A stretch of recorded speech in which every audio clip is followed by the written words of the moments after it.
Muri yeZimbabwe pane mashoko anoshamisa, mashoko avhundutsa, nekuti zvitedzera nekusiyiwa kwakaitwa pati yeTCC navanelson Chamisa vanofoma rimwe bato.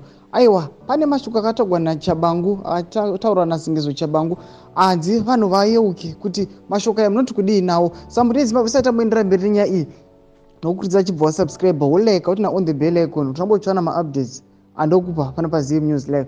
Unoona kuti mazanu PF Patriots anouya achiposta achiti just a reminder to TCC. Tshabangu said in interview with the CITE.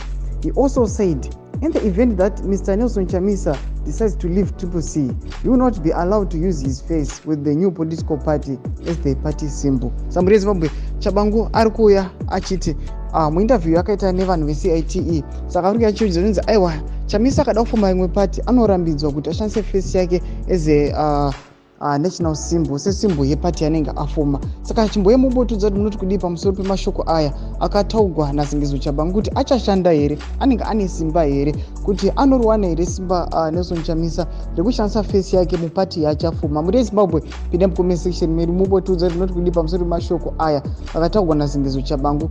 Aiwa, muchisubscribe, kulike, pachinotina on the bell icon, utambochana maupdates andokupa pano paZim News Live.